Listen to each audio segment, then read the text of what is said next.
Everything about you.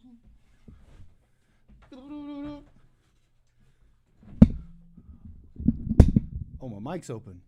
What's up, chat?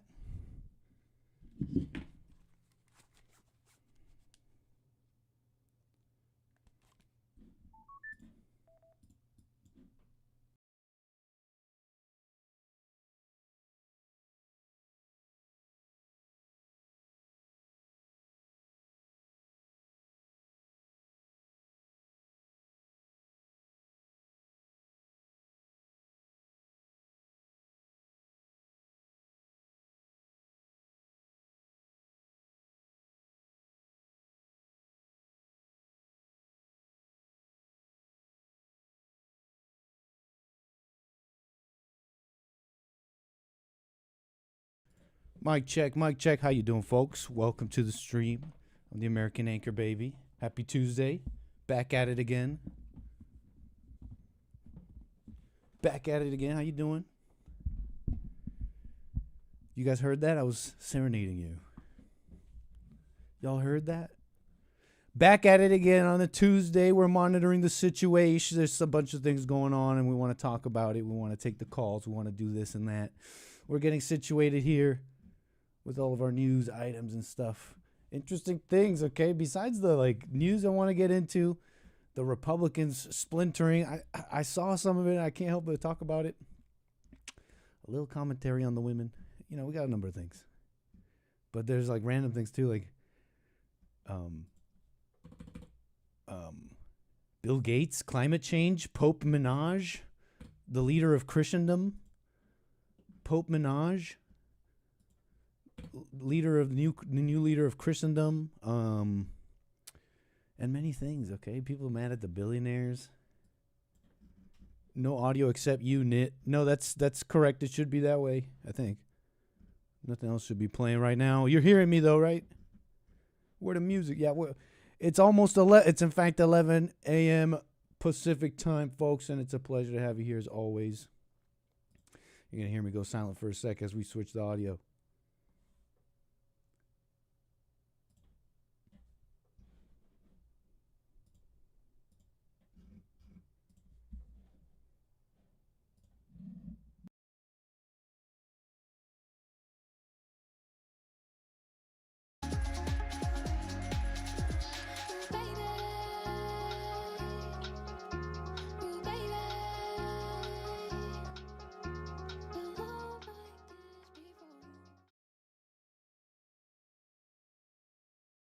Amazing. So happy Tuesday.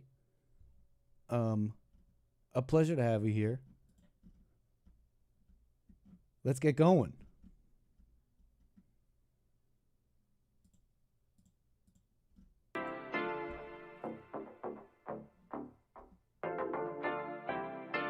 Isn't he Mexican? Colombian. He calls himself American.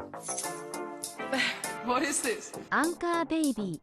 And in this corner, it's the American Anchor Baby. Daddy's home. That's an offensive term. People find that hurtful. You mean it's not politically correct? Excuse me. I'll use the word anchor baby. You know, he's an anchor baby in Canada. Tell him we still rolling with Trump, too. Anchor baby, the whole thing sounds horrific. You're just making it sound like immigrants are these horrific, greedy people. Ustedes pueden aceptar mi negocio o aceptar las consecuencias. Plata o plomo. So you would be considered white, in my opinion. You the blackest one in this room. I think so. And what happened was his mama got pregnant on the other side of the border, and then a few hours before, just before it was time for him to pop out, she jumped across the border and let him fall on American soil. So he became the anchor baby. You don't call him the anchor baby for nothing. Amazing.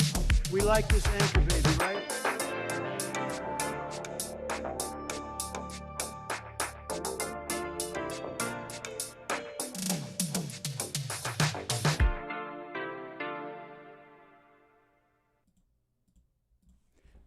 Hello, I'm the American Anchor Baby. This is your pilot speaking, the American Anchor Baby. I appreciate you tuning in on this fine Tuesday. We got a bit of a show for you today. We got a bit of in-flight entertainment today, as we do. Monitoring the situation, interesting things going on in the news. I wake up, Twitter's on fire. Twitter's on fire. I don't know if the news is, right? Fox, CNN, I don't know, but X.com is on fire over a splintering within the right. And this is direct quotes from Ben Shapiro and others, so I can't really gather how it started or whatever. And a part of me even cringes a bit. It's a little boring, the like Israel Jew thing, personally, because it's like a little bit of this and a little bit of that. It's like everything else. And yeah, it's like I think they should exist. Oh, you want to go back to the Nakba? Okay, you're crazy. Oh, but America first, and what's going on with that, etc. So whatever. But I'm seeing these, what I still kind of see, right? I still see them as these respectful guys, mature, I think, older, been in the game for a while. I gotta say, talk in this mature world, and I gather it comes also from what I thought was like a mature, just like a conversation between two men, Tucker and Nick. But we'll do that quickly. That's kind of the news. We got a number of other things I want to get into. Going ons in the world. I'm sure you'll like that. So we'll do all that quick. But I got one thing on my mind before we move on. But before even that, let me welcome all my viewers here, my amazing viewers on rumble.com/American Anchor Baby. That's rumble.com/American Anchor Baby. Punchy.tv/Anchor Baby. And, of course, here on YouTube. So thank you so much for that. I'm going to welcome all the folks here. We also got the lines open right now. So if you want to be part of the show, if you want to call in, got something on your mind, something you want to get off your chest, that's 844-900-2229. You are connected as the host. And that's amazing. So thank you for that. If you want to be part of the show, call in. Thank you for liking the stream and not being rude and showing decorum. Okay, volume sounds like 30%. Hold on.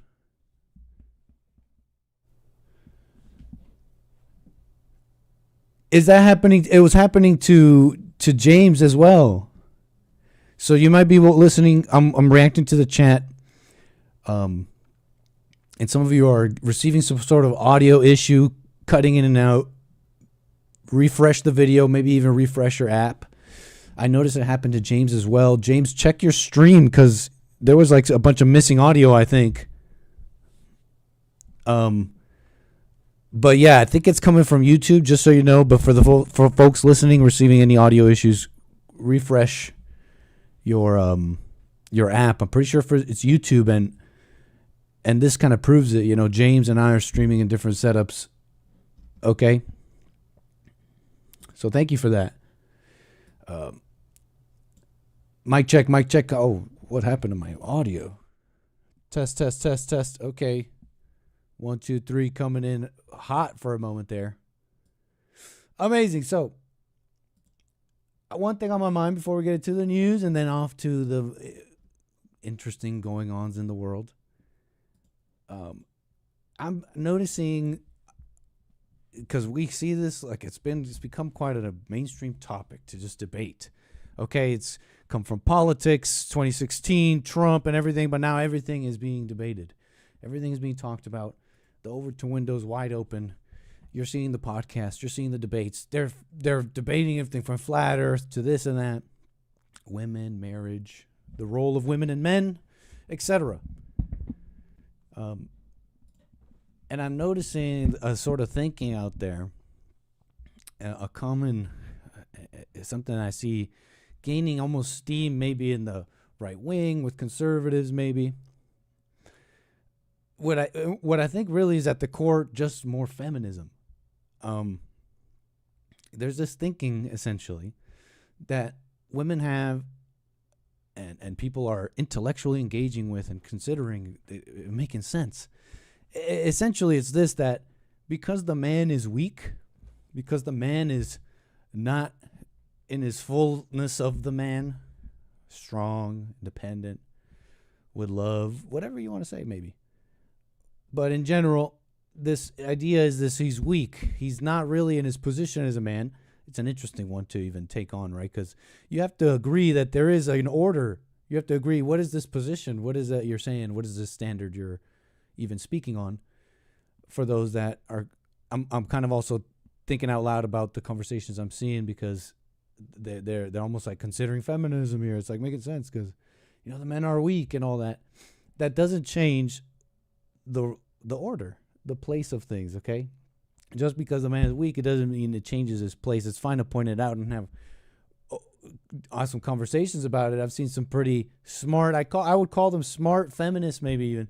They call themselves feminists, and I see them as a little bit smart. Call me a beta male for seeing a woman as maybe kind of smart. But they're calling out the conservatives and Christians in some ways that, you know, they can't see themselves. And I've always liked that kind of stuff. You know, they can't see themselves either. They're out there telling you, be trad, just like get married. Just get married. It's going to be the most amazing thing. I've never been happier. And that'll tell you, you know, it's like, no, life is not, this is not even, I'm not saying this just about children, but about children being hell in a sense. You've heard this maybe. You know, you heard the caller. Did you hear that caller on the hate report? That was a great call. Mother working on herself, her husband too. And they're like, we have this kid, we have a daughter. She's angry. She's angry. She's 10. She's angry. We don't know what to do with her. We're done with her. We're done, you know, dealing with her anger or whatever. And that was interesting. I bring that up thinking about how what's necessary for a situation like that. It's like perfect patience without needing to change her. And so they're pointing out how hypocritical conservatives are and all that. But in that doesn't change that doesn't change the order. That doesn't mean women, okay, then they should work because they're actually, if you look at these stats, the guys are pretty weak. I was just looking at some conversation. And they got the facts right. They got the facts correct. And you look at across the board, yeah, men aren't, it's the ones saying they're Christian and conservative, they're coming off weak, coming off wrong, you know, trying to fit a square peg into a round hole type thing. Like, some of us can see it. It looks weird. But that doesn't change the order. And I don't know, it's just so obvious that that's missing. It's crazy. Like the women have no direction anywhere. They're either out of control, right? They're either out of like control because they kind of lead messed up lives too, like the men, right? Looking for love. Sure, the craziest examples, they're out there doing OF, but it's a good one because this is a brand new world where your 18-year-old college daughter is becoming a prostitute sometimes. Sure, it's the more extreme example, but they're leading crazy lives too, right? Just like the men, all porned up, weed and games, and just not making sense of their lives. They got no direction. They got, or they're politicians. They're like Kathy Hochul, and they're like, okay, we're gonna do it with Mondani. This is the new way. You hear how they're talking. I maybe have examples for you. These Democrat women, these liberal women on their podcasts, and all the way to like Kathy Hochul. They're like, you better get with it, old Democrats and people not with people like Mamdani. There was this one liberal woman going viral because she's got this big podcast with a huge following. She looks like the most average girl bossy Democrat woman, but she's just some liberal podcaster. And she's all like, she plays this clip of this. It looks like a grandma. It looks like the most average grandma in the street protesting. And this lady, this girl comes up to her and asks her about Charlie Kirk or something like that. And this granny was like, yeah, like basically I don't care about that, and I hope that happens to you, essentially. I wouldn't care if it happened to you, the one who was asking her that question. She stops the clip, liberal podcaster lady's like, Democrats, you better get with this. It's time to fall in line or else we'll go after you like MAGA. I'm like, damn. So they either got that or they got simp husbands, or they got what? People trying to conquer them and use them, right? There's like no, where's the love? There's like no firm, there's like no firm, constant direction. Where's the real love? They don't got it anywhere. It makes me think of that hate call. That mother was like, "Oh, we're done with her anger." I was just thinking to myself, like, as hard as this may be, and I don't know if even know if it has to be this hard. It's like, I hear the apparition already in my head. You're not a parent, you don't know. But I think it's like in the face of like an angry child, wouldn't the only answer be endless patience? Because you understand you're of love now. You don't need them to change. You don't need to be like, let me call Hake and ask him, what strategy do I need to employ to change them? And I get their call, by the way. That it doesn't have to be totally that. Some of her call, and why anybody calls, is partly like, hey, I do want to do the right thing. So what is your advice? But consider the big picture here. Like, if you were of love, you wouldn't even want to call in and say, what strategy do I employ to change my angry child? Like, no, you're of love, and you just understand now. And it's like the only thing I can do is just be patient endlessly. I won't know. I'm not looking for a way out. And so I'm relating that to how I'm seeing those conversations with women, and they're mad and they're pointing out all the weaknesses in men and the hypocrisies of the conservatives and Christians. That's fair, but that doesn't change the order. That doesn't change that. It still won't work the other way. So either like, do you want to like figure this out? Are we in the team or are we fighting? And then you think about that and you're like, wow, how useless is fighting? Not only in general, but especially men and women. There's no point in fighting. If you're talking to a woman and she does not, she can have opinions, concerns, and all that. But if there's at all like a hint of, I don't know if I'm with the order. I don't know if I really want to do this thing with you, this marriage thing and children, in the right way. That's a person that's not serious. And men are the same way, sure, but women are vocal about this. I know that the things that I'm saying may be just words, but at least it's like the right thing. Women don't even want to do that. So things I was thinking about with the ladies, men and women in all these conversations. There's like no direct. You see this? Like Kathy Hochul, you get a little Mamdani, you get a little bit of protest. You see the polls. You're like, all right, we're communists now. You look around. This is, by the way, there's been endless studies on this, on women in politics, by the way. Also reasoning why it's a mistake for them to vote. But consider this: the studies I'm talking about is the group think mentality of women. You know, and how their politics is derived from. What's the crowd saying? Oh, okay, we're with Mamdani now. Oh, okay, so it's like that. All right, and then they go all in. Kathy Hochul, she's the governor, New York. And I believe that election is happening. No, that's happening pretty much like either soon, now, I don't know. And they got no direction, these ladies. This is not in America or Mamdani, but now this is more just general posts I put together of these women in these times of important elections, I hear. You know, this is how some think. I feel much safer with refugees than fascists. Just what? Smash fascism. They're wearing like keffiyehs. This looks, I almost recognize these signs. This looks like the UK. And so some of these posts have been collected late. Something that's kind of getting a little steam, a little like small time like virality is white liberal women. White liberal women are in the crosshairs again as the true destroyers of society. And so they got some of these images that have been going viral, kind of going around. They're showing these Mamdani voters. I'm a woman, and I'm a Mamdani voter. Tell us why. I am a rational person. I voted for Mamdani. Okay, can you tell us why?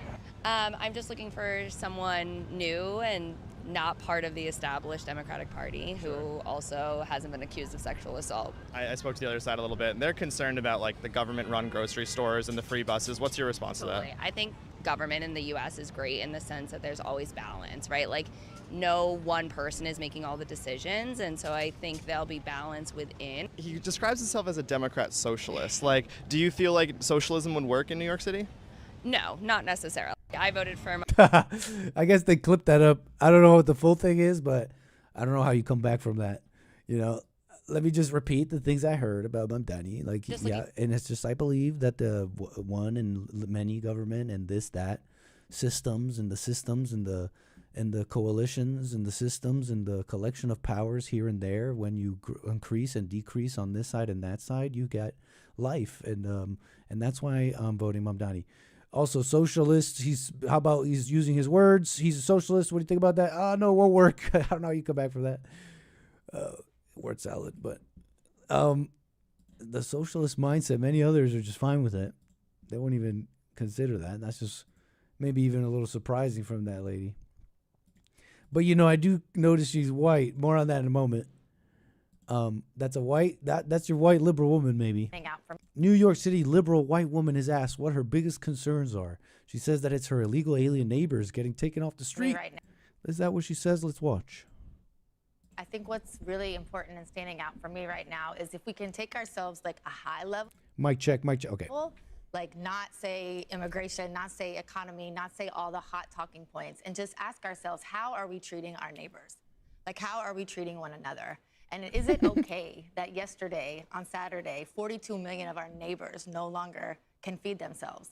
Is it okay that our neighbors are getting taken? You can't make it up by ICE? You can't make this up. Feminists, apoplectic. They're like, you have to trust us. We're intellectual equals, and we can bring to the conversation. And take it away, ladies. See, let's give us an example. But I know that you guys are talking about like really important, like all these topics, but what about how they feel? What? You can't even make this up. It's like almost like a misogynist. This is like a misogynist skit, right?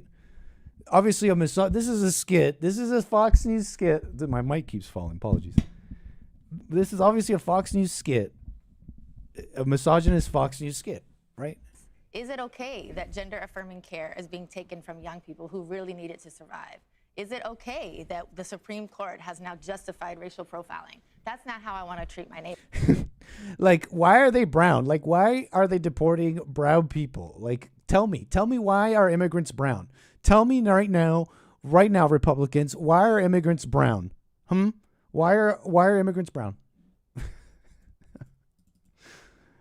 Yes. I think what's really important. Why are Mexicans brown, Republicans?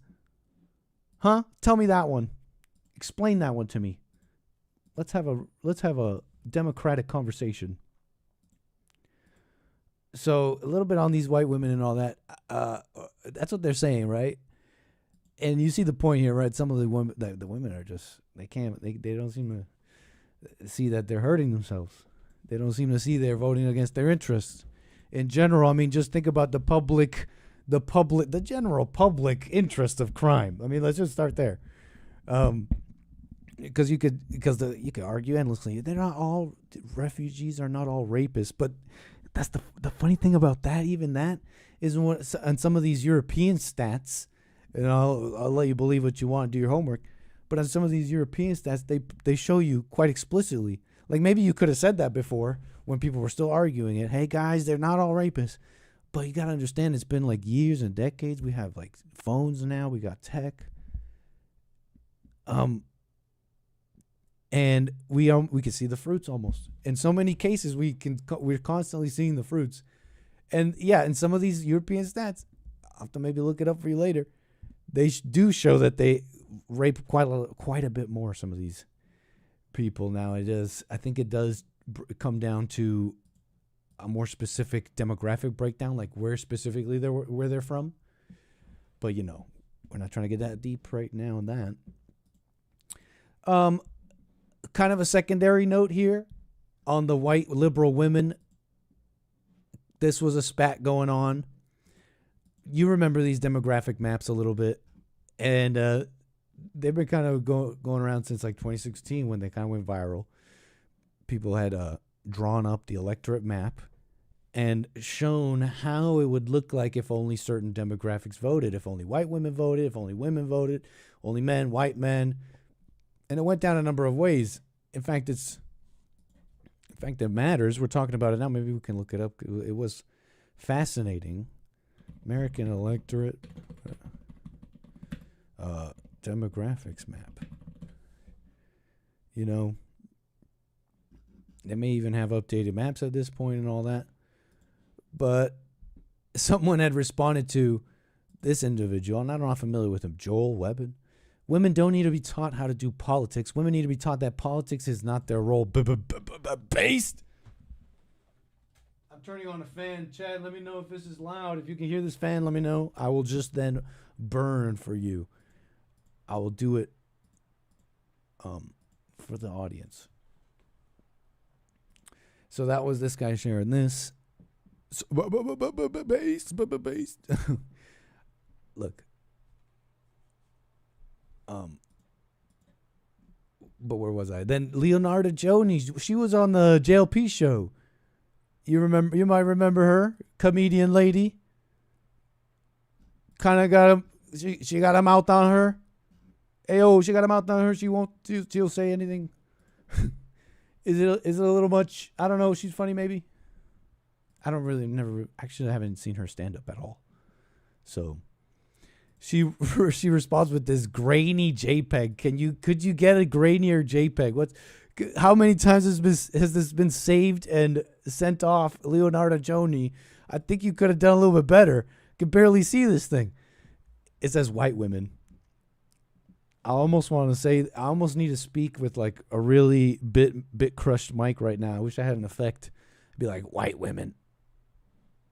Just to really fit the theme here, but Leonardo Joni, she's like, well, I think we have a different problem, Joel. Or Joel, I don't know. If only white women voted. Now, can we see that one again? Is that true? If only the white women vote, does that include the liberals? The liberals?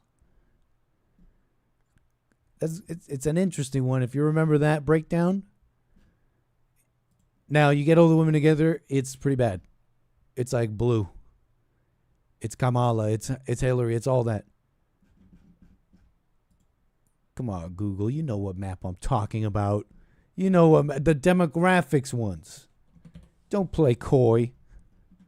The one with the white women and the white men and the black women and the black men and the... White, black. Let me write those words.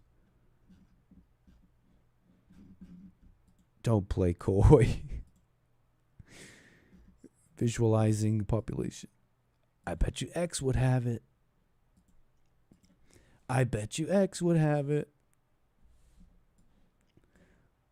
Let me see here.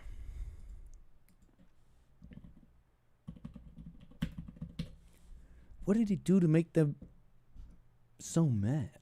Okay.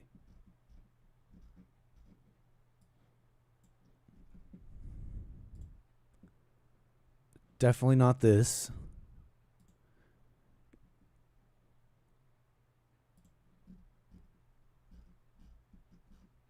Are you serious?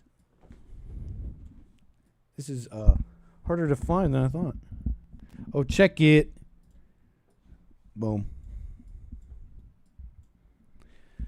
This is 2016, okay? This was the one from 2016 that went around. People of color. Blue everywhere. Women. A little split, but heavy blue. Men, it's Trump all day. White people, it's Trump all day. White women, it's still Trump. White women, it's still Trump, not Hillary. Hillary! College educated whites, it's Trump. Non-college educated whites, it's still Trump. White men, it's big time Trump. Duh.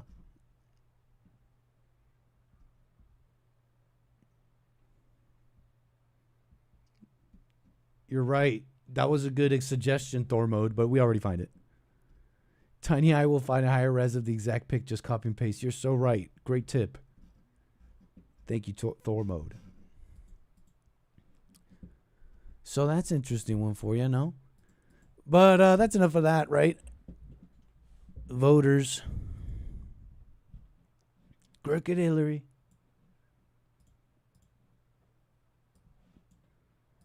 Let me close all this.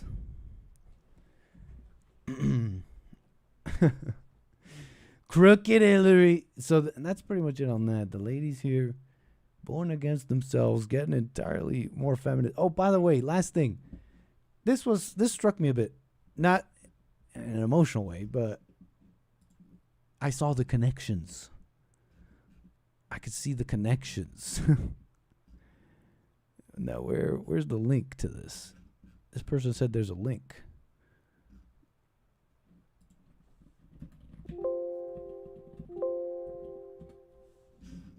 Oh, paid subscriber.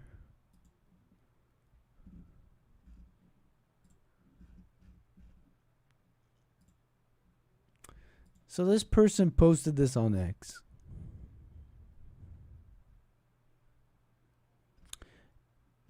And it looks to be an excerpt from their own article on Substack, I think, or whatever this is, their own blog. It is behind a paywall, but they post this excerpt from their own article. But I thought it is somewhat interesting, especially if all this is true. Every year, the World Economic Forum publishes the Global Gender Gap Index, a widely cited measure of gender inequality. Sounds great, right? Well, dig into the details and you'll soon discover a serious problem. As psychologist David Geary pointed out recently in Quillette, the GGGI is rigged to ignore male disadvantage. If women are behind on a metric, it is recorded as inequality. If men are behind, it's recorded as parity. You read that correctly. The index is explicitly designed so that men cannot be seen as disadvantaged, no matter how far behind they fall. You know, I don't want them to be seen as disadvantaged. I don't want that kind of fairness. But consider the thinking. I mean, it really fits in a big way the spirit. Honestly, it's better to even say it that way than like the mindset. But the spirit of what I grew up in these countries, of what I grew up in America and Canada, what the spirit of how we're supposed to see women and men. And you can see it even when we report on this stuff daily. Like, let me give you this one. This was still another kind of overarching one, but one more, a little bit more temporal to make my point. Black crime. The thinking is literally that it's racist that there are more people in jail. You can't have more in there. That's racist. And there's no thinking that they're committing those crimes, right? So I'm not surprised. You know, this fits that spirit. This fits that mindset. And this mindset is not, because you might think to yourself, or the intellectual might think, well, but this is the GGGI, the World Economic Forum. These are just these eggheads, maybe. I don't have that info. I don't have all this body of research to tell you how deep this thinking goes. You don't have to think like that. The world looks at the World Economic Forum, all the world leaders. Yeah, sure, we have internal fights in politics and say that's a Soros guy, that's just a globalist. But the CEOs, the big companies, the schools, and all that, they still go around touting this same mentality. They stand behind these international communities, and the international community has decided they hate men. They hate them. They hate them. All things must be corrected. There has to be a huge corrective measure here with men and women. And so they keep this fight going. It's crazy. So I thought this was interesting. Significant. Call me back. Two of you may have not been hearing me. That's probably why. Two of you, I lost two of you there. 844-900-2229. The lines are open, in fact. We got to have this little mic on so that y'all can hear me back there. If you're on hold, you just won't be able to hear me otherwise. But thank you for that. 844-900-2229. Incredible. The international community has decided this.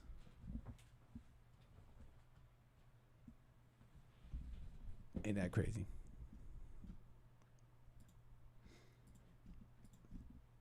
So that's it on that, I think. I wanted to get into a number of things here. Amazing. Somewhat interesting news going around, maybe. You'll find some that's interesting. Now, let me move some of this around, make sure I don't miss it.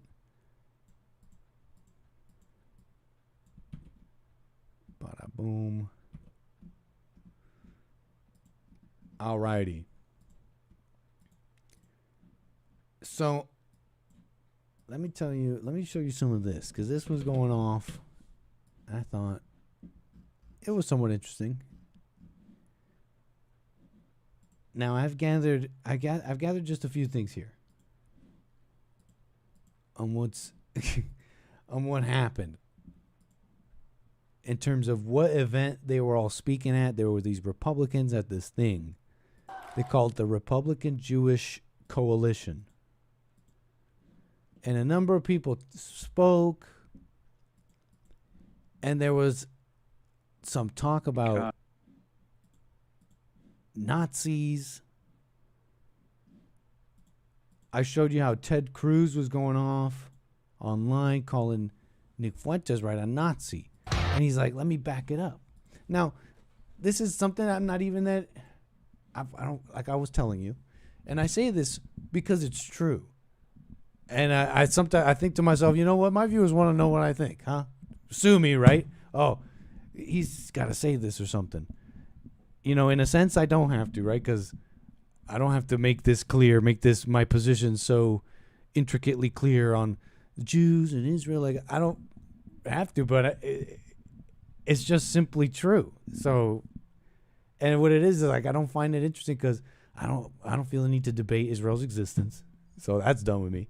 I don't feel the need. I think they're getting hated on. These people are getting hated on the wrong way. So that's, I'm not there. But I'm also saying, right, these people who are, what is it, Ted Cruz, Republican, senator or congressman or something. And he's like, this American guy, this another individual, I need to focus on him and say he's a Nazi. And not only that, let me prove it to you. This is where he just doubled in so hard. He doubled down so hard that you can't help but point out a liar when it's a liar, in my opinion. And this guy was saying, let me show you. And then he puts down video proof, so-called. This is big, right? You call it. I grew up in these countries of Canada, America. I know you call someone that, you're not trying to, but it may not be a desire, but it's like, it's a big blacklist. It's the like big, no, you're not hiring that guy. You're not making friends with that person. This guy said this guy's a Nazi. And he plays some video. He shares some video of the guy being, in my opinion, candid and normal and joking. So I thought that was wrong. That's just so wrong. What is going on in politics right now? So I wake up to this fire, I guess a sort of fire online, and I think I've gathered where it kind of kicks off, or where it comes from. And Ben Shapiro, I mean, I saw his whole thing here. I'm not just going with the X thing this person said about that person on X. Ben Shapiro posts his whole thoughts, a 40-minute video on what he thinks. We're not going to watch the whole thing. On what is the most important thing right now, the absolute most important thing. Hey, folks, I want to do something different on today's show. We're going to cover one topic in depth. That topic is, I think, the most important thing happening in the country. It was a hot topic last week, but I wanted to take some time to really gather my thoughts and speak on it in coherent fashion, holistic fashion. That topic is the fragmentation of the political right. That fragmentation is being caused purposefully by a splinter faction of people led by a young man named Nick Fuentes. They call themselves the Groypers. They are white supremacists. They hate women, Jews, Hindus, many types of Christians, brown people of a wide variety of backgrounds, blacks, America's foreign policy, and America's Constitution. They admire Hitler and Stalin. And that splinter faction is now being facilitated and normalized within the mainstream Republican Party. The main agent in that normalization is Tucker Carlson, who is an intellectual coward, a dishonest interlocutor, and a terrible friend. Pretty big. I just thought it was like, when I think about men and just mature men speaking, like, let me start with this. I saw this video I saw the whole thing. Let me tell you that. And because like I just want to hear him out. And I gotta say, I wasn't quite moved. Well, how do I put this?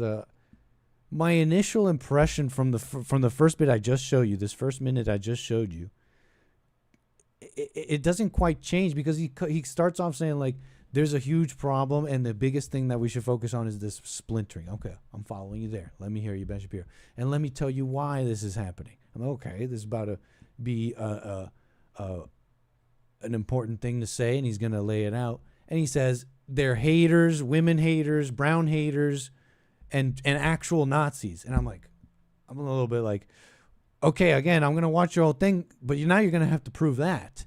And I got to say, I've yet to find anybody prove such accusations. Those accusations are so unchristian. They're like, they make certain evils more evil than anything else. Anybody can be evil. And so I'm like, let me listen to you prove such a thing. That they hate Browns. Nick Fuente, he's saying Groypers, these people. Like maybe some. I've seen plenty of nonsense come from Groypers, and I wouldn't say they call my show. Maybe I don't know if some are Groypers, but I mean they'll call me and they'll say like, clearly motivated by maybe some fact that they're right on, like, oh, Israel this or that with America. Don't you think that's wrong? And the reason it is that way, Nick, is because they killed Jesus. And it's like you're getting crazy with it. And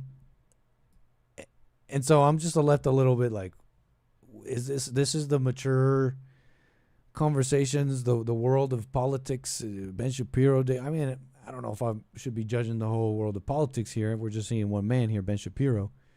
And I was just left a little taken aback in a way, because I like him. I think of him as like pretty respectful, because I've always heard things too like, oh, he's scared of Fuentes and he's just like wouldn't debate him. And I just thought to myself, I bet you maybe he would, or just doesn't see the need to, but because they maybe even agree on a lot more than not. So that's why I'm left a little taken aback. Is just, how are you going to say that about someone? Have you heard them speak? And then he tries to give all this proof, and it's the more of the same, kind of like stuff that Ted Cruz was doing. And I'm not taking it. I really don't have a side in this. The part that gets me is just a little bit like, it's like the playground. I don't care about like Israel and like all these big. Maybe I should care about it, right? Hey guys, what the important thing is Nick going to talk about? It's like, no. What I care about is like these playground rules and the people breaking them, and they say you're supposed to follow them, because I think that'll make a good society. Sue me if I'm crazy for that. Treat your neighbors how you wish to be treated, right? And I see them breaking it, right? Going like, let me prove to you how hateful they are. And then they do what the left does, saying, look at this video of him saying, I love Hitler. And it's like a joke. It could be a little bit of this and that. You watch the whole thing, and it's not how they put it. And I'm like, what is this?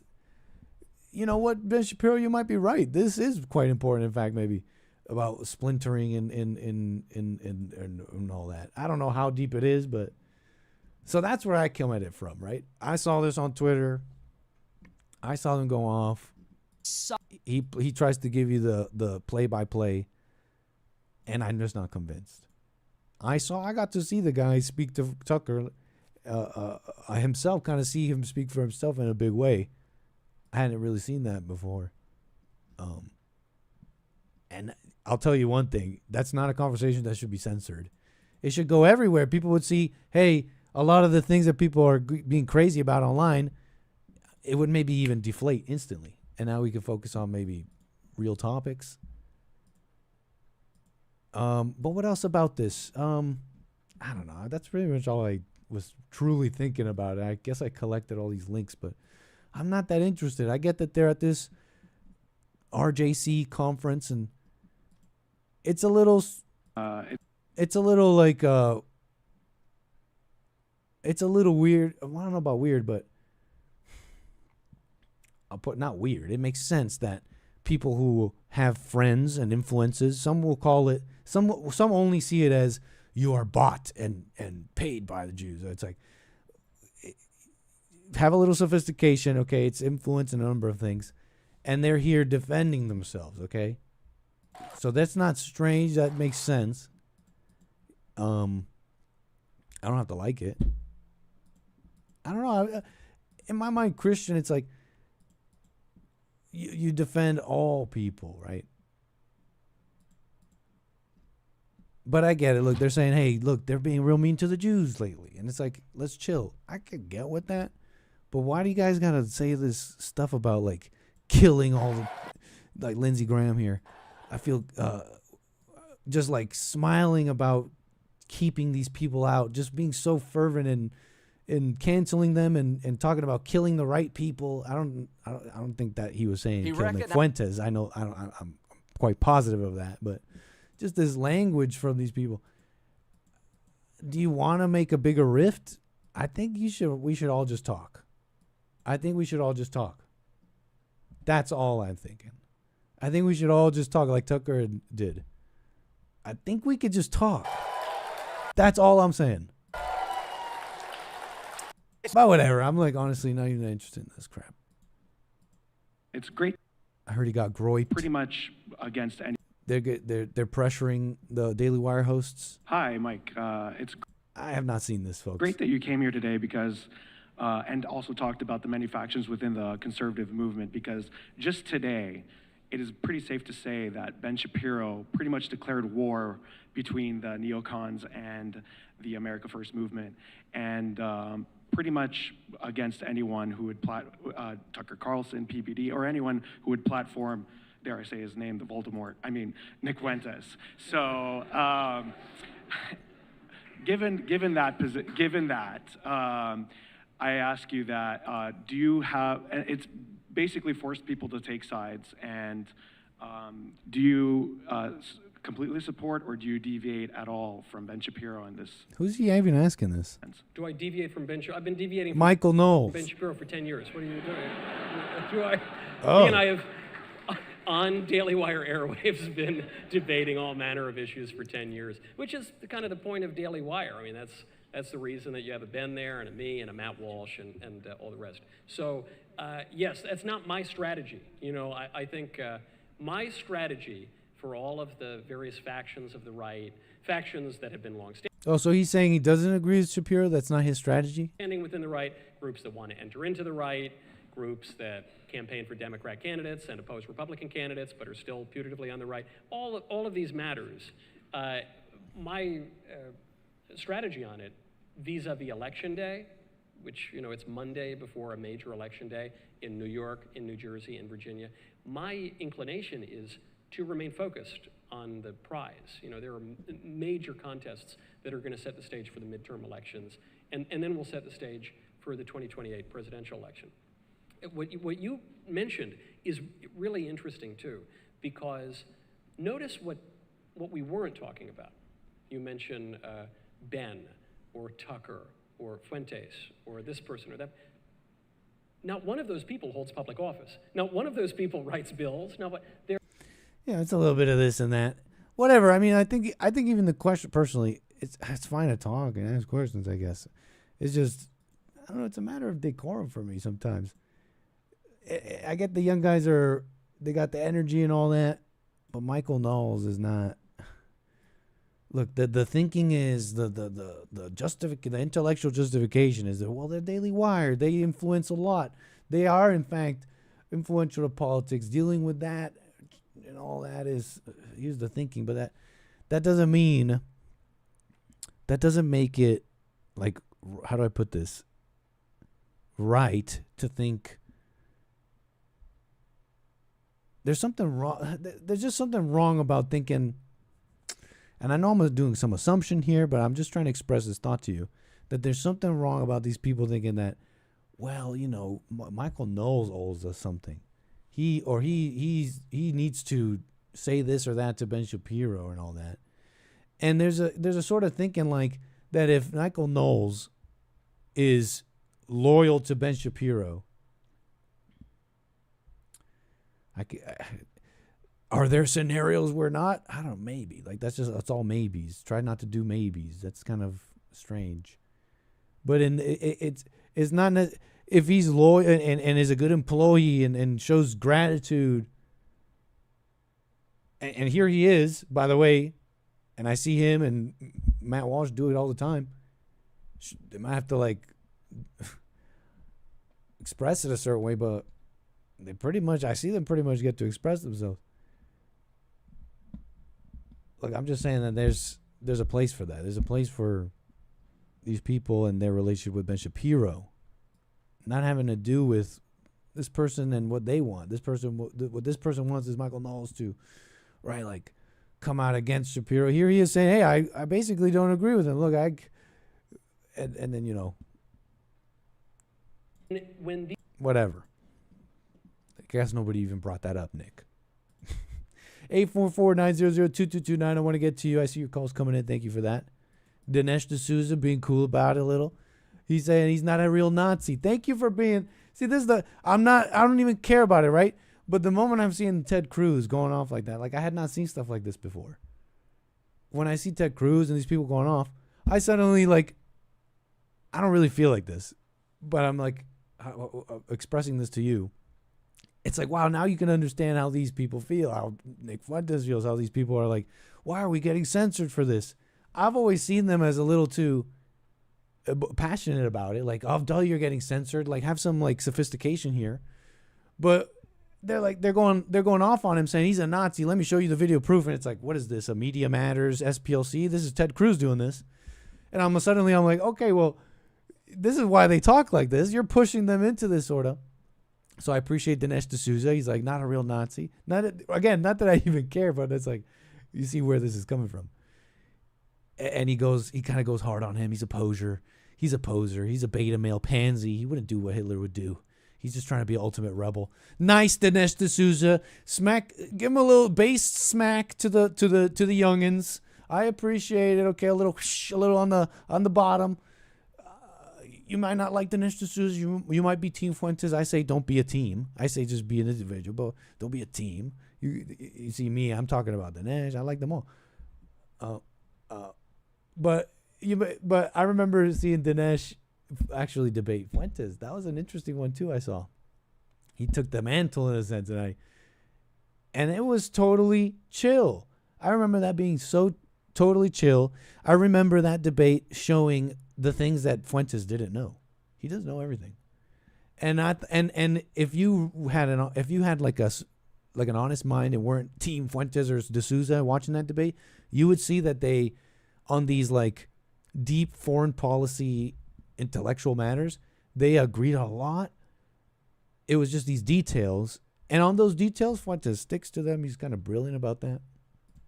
He's making it about those details, not about him. It's not a personal thing. We don't have to fight. MTG, we can be friends. All the people who said nasty things about me, it's all forgiven. Water under the bridge. I thought that was super cool. And Dinesh, in that interview, if you remember that debate, he didn't know everything. So it was cool. And I thought it was mature. So right on for not calling him a Nazi. He said trying to smack him. Is he cringe? Maybe. I don't know. He's like an older fellow, right? Like Dinesh D'Souza. Smart guy, though. Very smart. Anyways, you can watch that debate. It was cool. Let me get to my callers. I think that's it on that. Dinesh. That's it on that, folks. I want to get to my callers. 844-900-2229. In fact, I got Georgia coming in strong. Josh, Georgia, how you doing, sir? You're unmuted and on the air. Hey, doing well. How you doing, man? All is well, man. Right on. Yeah. So about Ben Shapiro, man. Yeah, I totally just see him as another white guy, man. And we just need to stop the white-on-white crime, man. Because that's what the blacks do. White on You know what white I mean? crime. In what way? Yeah, 'cause that's exactly what the blacks do. That's what the blacks, is like. The black man is his worst enemy, and they hate each other. And this is very black for like Ben Shapiro and Fuentes to be, and Tucker to all be. This is like Tupac and Biggie. Right? This is what the blacks specialize in. And It's so wrong. And most white guys don't see Jews as white, right? But everybody else, every non-white sees Jews as white, I think, right? Or do you? Or what do you Who think, sees Nick? Jews Do as you? white? You said every what sees Jews as white? I say non-whites. Non-whites see Jews as white. I've noticed Only that. white. Yeah. I've noticed a number of But things. then I've again, it's noticed non-whites see Jews as white enough to be hated. I see other whites see Jews as whites until they're, I don't know, just like have a... Until it's convenient. Right. Essentially, they learn this or that or whatever. And so they'll see them as non-white. I see Jews themselves see themselves as white, and sometimes not. I often see them call themselves not white, to be fair with you. Right. And so that's all. Those are all the number of things I've noticed. I really don't know how to say.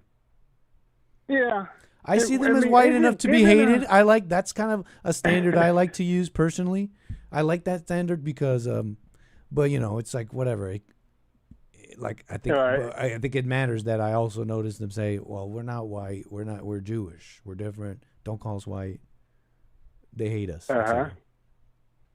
But I personally basically see them as white enough to be hated, and they Israel should exist. F it. And all that, whatever.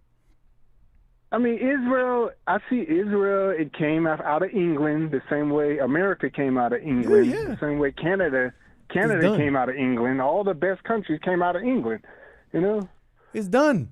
So it's like... If it was like, oh, they did it so evil, though, and they killed so much to do it, or they lied so much to do it, I'm like, what country did it? They did it. It's done. So actually shout out. And they did it in the modern world. It's like, you have to stand in awe, maybe.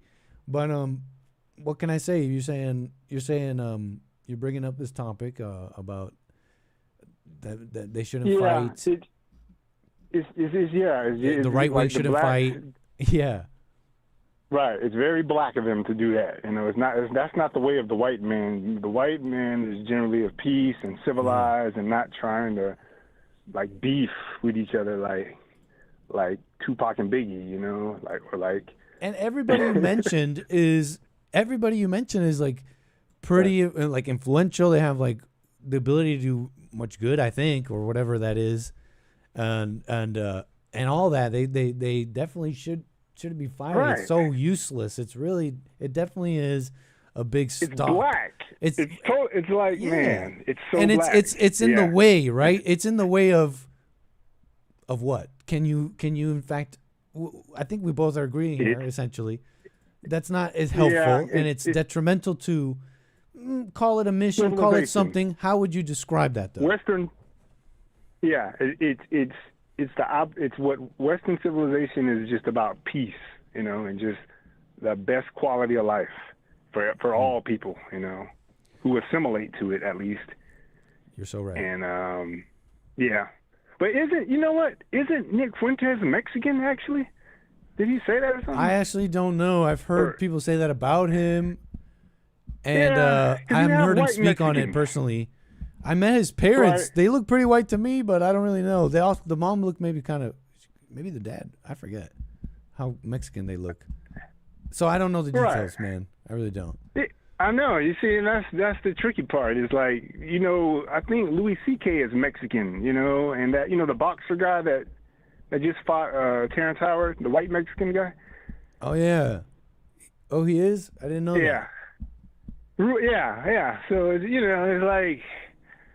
They're considered white, right? I guess. I mean, look. Yeah. It's like the spirit of an America, and I don't know that might be controversial, but it still matters. That's what it is. Like there's been a hodgepodge mixing. It's just the reality of how it is. At this point, you got to differentiate in a different way sometimes, especially for different cases. But Right. I'm not And familiar you know what with, it really with is? Nick like that. It's right, and it's the spirit of like haters and losers versus the spirit of winners is what it really is.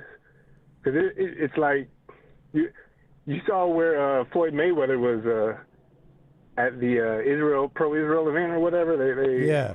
Oh, he was? Was that your show or was that Hate Show that I don't you did remember. that story? I can't even remember. Well, yeah. Well, anyway, Mayweather has that spirit of America and success and capitalism. I think this is recent. That's what Jews have. You know? He was at this. Yeah, that's recent. Oh, Floyd Mayweather was at this RJC thing. I didn't know this. I had not seen this. Yeah. I don't think we reported on this. It was on. I think Hate covered it. Yeah. Nice.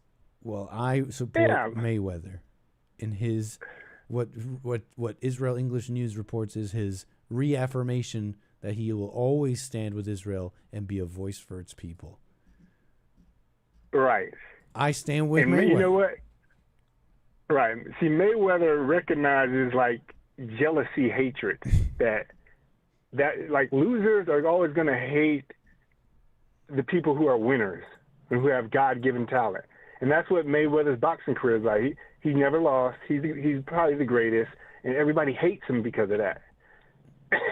So it's that spirit. Man. That's the spirit of America. That's the spirit of America. You know, that's why we're Judeo-Christian. The Jews are the chosen people. You know. Yeah. And you know what are you saying about they're that? a big part of America, huh? I'm listening. What's that? Yeah. I mean that's you know they're just a different type of white people, you know. But overall, they're very they have the spirit of love and winner. That's why Trump is such a big, you know, he's got a lot of Jew friends, you know. Anybody who's a winner loves the Jews, you know. The losers are haters and looters, and communists, they want to eat the rich because they're losers, and, you know, it's that's how I see it, you know. It's really that simple, you know. Yeah, you might be right about some of that. So you were saying, and then just to wrap this up, because you know, you were saying basically, I wanted to explore that, but not explore, but essentially just wrap this part up because you were saying it was interesting. You were saying that this essentially the fighting in the Republicans, the fighting that Ben Shapiro is describing, it is not. It is not. It's a net negative. It's not helping, and it's basically you're right. It's like holding back something, and you kind of described it. And it's civilization, Western civilization, etc. Could you be more specific, like with Shapiro and Tucker, and why those people? And maybe not even exactly why those people, but essentially what is being held back? Like what should we be focusing on? That instead we're distracted by this. You know, it's just Western civilization, what it was in the 30s and 40s, you know, before the 60s and the civil rights movement came along and ruined everything. It was the peak quality of life, the peak civilization of the world has seen, you know, that. Because it was born out of England and England's common law culture, and you know that guy Sargon of Akkad on the Fallen State. He explained it perfectly. Like property law and common law out of England is why the English colonizers were the best, and why they made Canada the best and Australia the best, and Israel is the same. They go off the same principles of Western civilization, and that's been hated ever since. You know, that's what the communists hate. They hate capitalism and made the best man win. You know, fair. It's like the spirit of God. You know, dictates who wins and who loses or something. I don't know. But and you see them both. You see them. You see, and you see the And do you see all those people you mentioned as supporting that? What you said? Or are some like or are some Shapiro holding and that? Fuentes? Correct. Do you see them all supporting No, such a thing, or do you see some of them holding that they're back? They're becoming like the blacks. Like Shapiro, I always thought Shapiro was hard. I first saw Shapiro on Joe Rogan's podcast, and I thought he was hard, far right wing extremist type guy. You know. No way. And yeah, and I was like, you know, as I became more right wing, you know, I liked him more. I still like the guy the same way I like Tucker and Fuentes, but I just recognize when someone is acting black. It's like, have you seen Reservoir Dogs when Mr. Pink and Reservoir Dogs was like, y'all are acting like a bunch of Negroes right now. Calm down. This is not how white men act. They were like fighting amongst each other. Do you remember that? I had not seen that. Okay, well, that's a famous line in Reservoir Dogs, and he was like, the white guys, they were fighting amongst each other, acting like tribal, you know, it's like, yeah, acting like a bunch of N-words is what he said. It's Steve Buscemi's famous line. Oh. I think me and Mr. Pink talk about that in the chat all the time, Oh. but, you know, yeah, don't act black, man, because all that is going to lead to is third world country, ghetto. That's all can come from that, and I know that better than anybody. It's like that's why Deion Sanders can't go coach at the all-black college. You know, there's why all the black celebrities they move away from black community. You know, you wonder why LeBron James doesn't help the black community and move back. They live in white people's neighborhood because that's right. There's that spirit in the black right. There's that spirit in the black community where like, if you're not a loser, everybody gangs up on you and hates you until you become a loser too. Damn, that's terrible. And that's what this fighting reminds me of. Like just bringing us down, just down to the lowest denominator type thing. I want to say, loser I mean, yeah. I hear you, man. So, yeah, and if you, so I recognize it. I see it that way, and I don't know. Do you agree with them saying that? Well, what exactly did he say again? I guess he was saying that. Yeah, he was saying that Tucker and Nick. Do you think they are hateful? And Nazis and all the things they're saying about them? No, they're not. No, they're not. No, I mean, yeah, he's. I mean, it's like. I remember when Ben Shapiro recently went on Stephen A. Smith's show, and he was arguing with Stephen A. Smith that Derek Chauvin was innocent and should be released. You know, he didn't kill George Floyd; it was fentanyl. You know, so that was the white supremacist, and everyone, all the black people, calling Ben Shapiro a white supremacist. Right. And so you know, it's no, we should be friends. Yeah, I agree. Yeah. I like him. I was a little surprised too, like Tucker. you, that he would be calling them Nazis and all those things. That doesn't seem rational. Doesn't seem like the rational, mature thing. Unless you could prove it, but then I saw his proof, and I thought it was an even deeper hole, and it just looked wrong. So I'm like you. I agree. I like him. I was a little surprised on that. I thought it was wrong. I thought it was quite against Western civilization and the things you were saying, but go ahead. Yeah.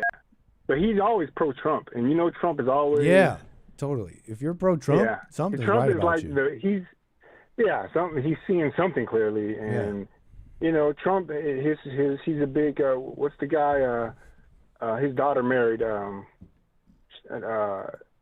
forgot the guy, Ivana. Oh, married, Jared Kushner? Jewish guy. Kushner, yeah. Yep. Yeah. And your volume is quiet. Oh, don't keep going. Keep going. My bad. Oh, okay. My bad. But yeah, I that's how I see Jews. They're very, they work hard. They work hard. They're good for society, and they have that winner spirit. That's all I know. Nice, man. But every man has flaws. Everyone has a little beta in him. So I'm not judging. I'm looking over the beta side and seeing, But yeah, we don't need to be Yeah. fighting, man, because that's how we lose, and Kamala Harris becomes president, and now it's all hell. Right. We're Breaks going to get loose, swallowed up by that. It's like Yeah, that's the bigger New picture. York you is know? 10 years behind. Like Hake was saying, New York 10 years behind London, right? First Muslim over there 12 years ago. Like, we're going to get swallowed up. It's time to Shapiro, take it back. He's not a Nazi, and we could chill. Like, hey, it sounded like he's willing to forgive everybody. I don't know if he's got a chip on his shoulder. If so, forgive. It's wrong. That's not Christian, because we're gonna get swallowed up, man. Right, and it almost sounds like they're like, are they trying to just get views? You know, is this business? Because this is show business. So is this like? That's what. I don't think they really. They seem like reasonable guys that would sit down and have a conversation with each other, you know? Right. That's what I'm gathering. So it's like maybe they're just, or maybe they just don't want to seem as weak. But yeah, I don't take it seriously. But yeah, they need to not act black and do all this beef and stuff, you know? Cause, beef. Didn't Fuentes say that Charlie Kirk was his like nemesis or something like that? Basically. I'm not familiar with that. He did? I don't know. Yeah, that. or I saw. Well, maybe he was joking. He's more of a comedian, you know. He'd be joking. He'd be joking. I gather that. I mean, sometimes it's quite clear. But I'm not familiar with the comment you're saying. I'm not. Well, he said he didn't agree with much of Charlie Kirk, but you know, he's not. I mean, that's kind of a known thing. I would think we kind of knew that. That's for sure. I mean, the whole getting. I mean, it's like a meme now. People it's like mainstream at this point, right? Getting groiped. Yeah. That means someone's showing up at your event and asking you Israel questions. It's like that started with Charlie Kirk and Turning Point USA and Nick Fuentes. That's how that started. So I can see maybe. I'm just not familiar with the comments, man. I'm not familiar with all that. Yeah. Yeah. Right on, Josh. I mean, it's just. Yeah. Go ahead. No. I was gonna say I see the same thing in me. You know, it's like inner conflict in me with things in my life. You know, in my personal life. You know, so it's the same. And things that I'm not totally clear on. You know, I'll like see it a certain way, but then it kind of, I don't know, matures, so to speak. I notice a lot of people getting, they call it red pilled. We got red pilled on this and that. And I think, you know, as the years have gone by, I'll hear people speak and the phrase, wow, you sound like you got red pilled yesterday. It has some weight to it because there's something to that. I'm even thinking of a particular moment, a comment I did see of Fuentes, right? He's the big anti-Israel guy, and he's like, well, they're calling him a true Jew hater, like that's what they say, right? And the other day, I see him make a pretty long commentary describing essentially how why Israel is our greatest ally. He disagreed on some of the key details, obviously, but you know. What am I even speaking on? I'm not trying to imply that he's like maybe changed his mind or sophisticated more. No, I'm not saying that. I don't really know his thinking, but I can say that upon hearing some of what he said, I felt a little bit more sophisticated, right? Like it seemed to me like some assumptions I even had, I was like, wow, you know what? It's not exactly like that, you know? And I bet you someone like if someone like Fuentes was in some sort of position in foreign policy, he would maybe change certain details, but would agree Israel is a key strategic thing, and you know we need people there, and maybe how do you describe that? Audience, folks, anybody? You say that's called an ally, right? So maybe he doesn't want to say greatest, but it's like he would say. I honestly. From just hearing him speak, I mean, it sounds like he would either by strategy alone or just Israel would be our ally. You see what I'm saying here? Like, it's not what people think. It's not as one-sided and one-dimensional as people think. Yeah. I mean, I see him more as like a comedian, man. it's entertainment, you know, more so than in real life. They could sit down and have a conversation, okay, and they're not gonna like be acting like Negroes and fighting, you know. But yeah, okay, maybe you're right. Show business. Oh, you know, I it's see what you're saying. I mean, that's his job. That's what his job is like, to get clicks, to get views, right?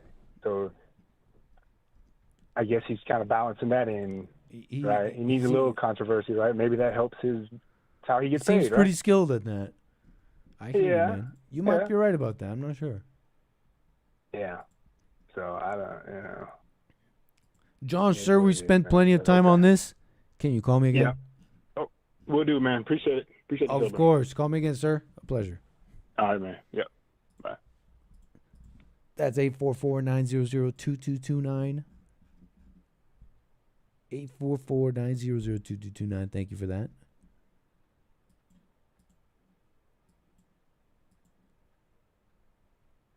I mean, those were some of the big topics.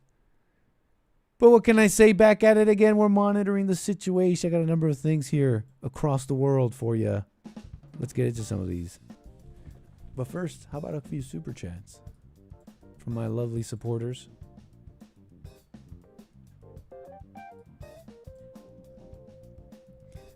Very generous. John Zimmer, thank you so much. No message.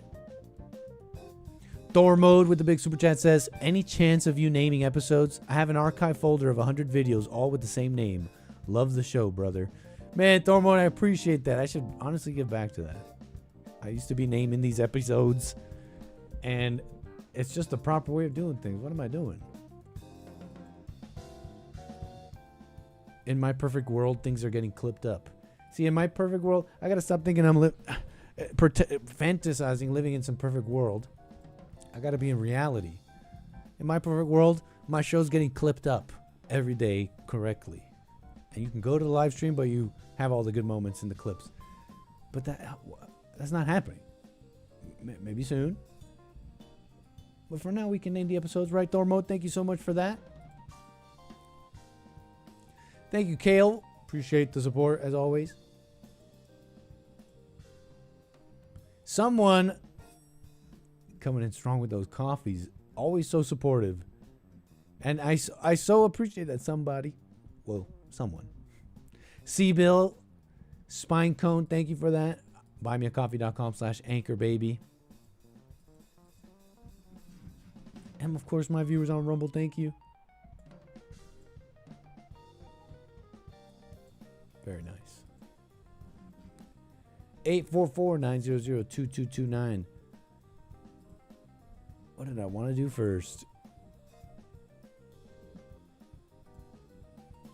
What did I want to do first?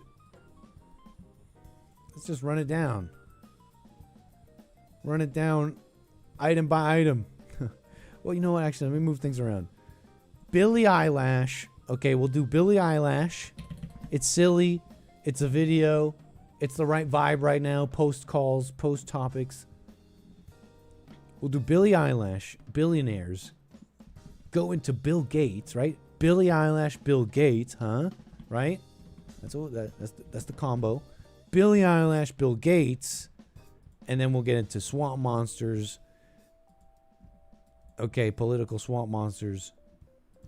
Kimberly Guilfoyle's shirt, and Massey, Thomas Massey. It's hard. It's hard to have a spouse die, right? It must not be easy. And sometimes you just replace her with the woman that was with the next woman, right? Some people are not liking that. But I think it's in the Bible. But anyways, Billie Eilish Be great to you. is a very popular singer, I'd say if you have money, hit it'd be maker, great to what use song maker, it for whatever. people. She's made. I'm sure you've heard of her. She's made songs over the years. Give it to some people that I'm sure need she's it. got some money too. I don't really know. I don't pocket watch like that. I don't stay pocket watching. Okay. I may have a pocket rocket. I don't dox, but I don't pocket watch. I'd say if you have money, it would be great to use it for good things and maybe give it to Billie some- Eilish is at some...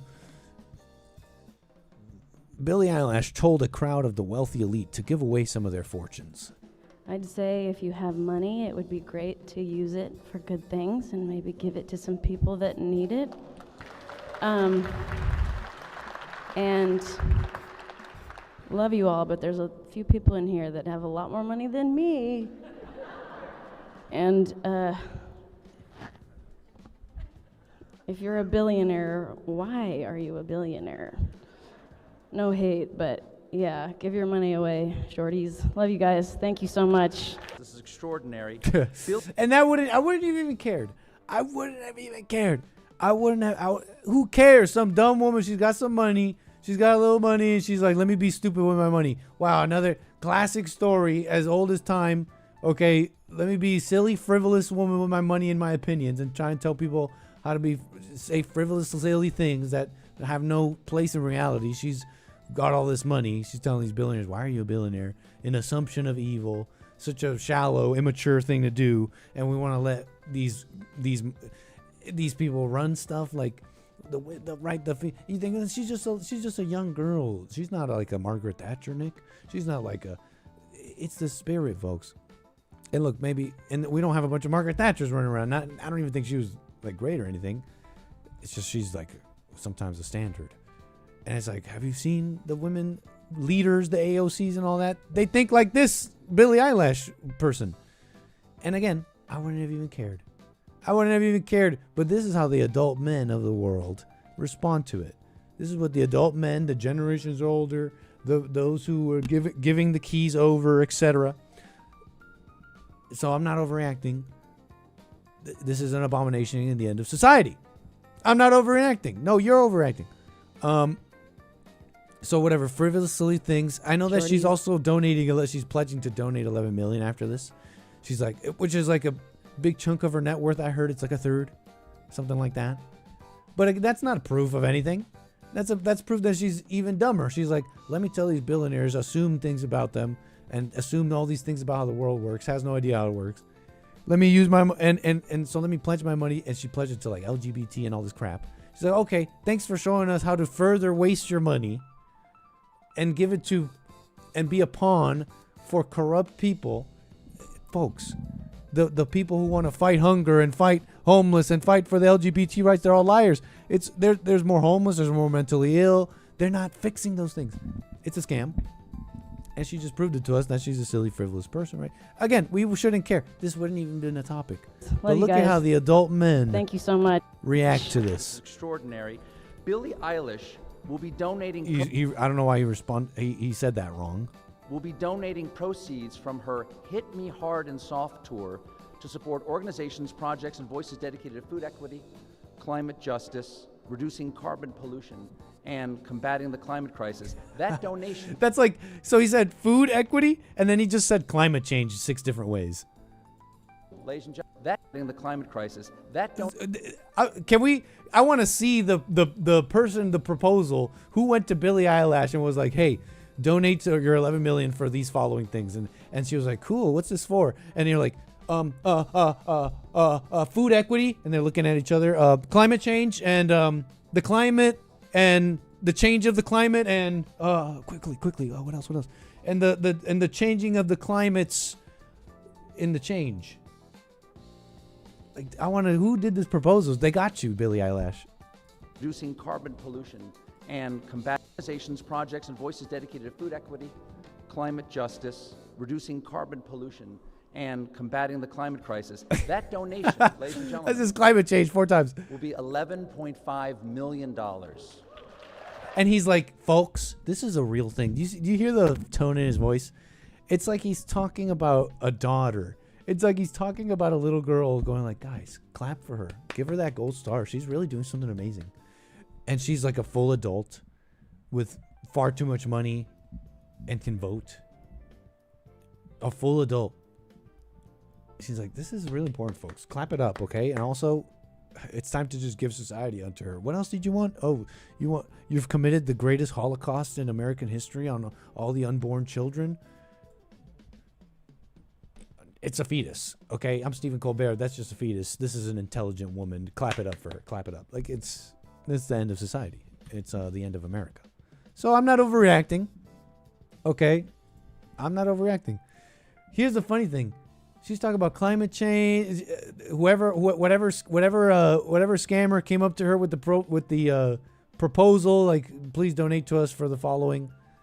Climate change in 4 different ways. Didn't even stop to question. Here's an interesting thing.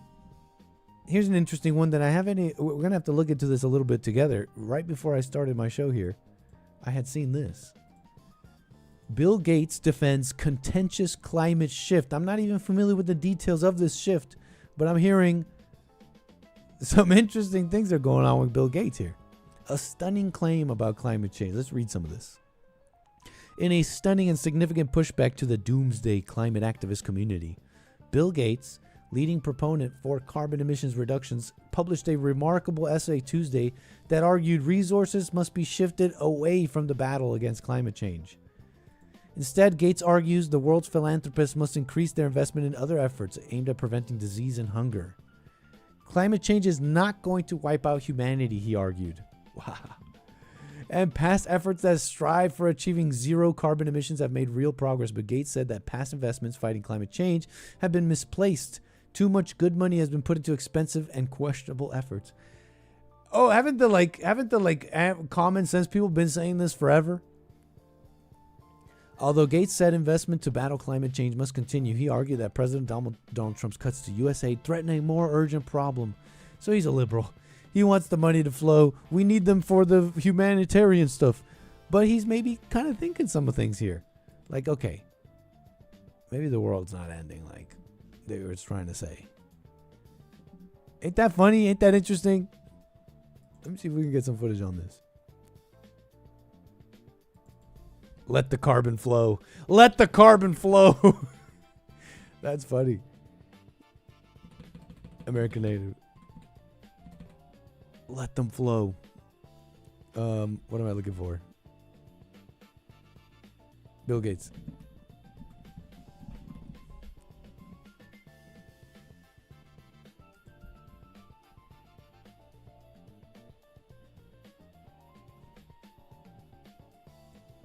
Is the mix coming in right?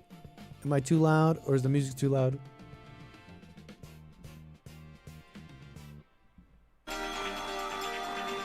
Billionaire philanthropist and Microsoft co-founder Bill Gates is now cautioning against taking a doomsday view on the planet's future.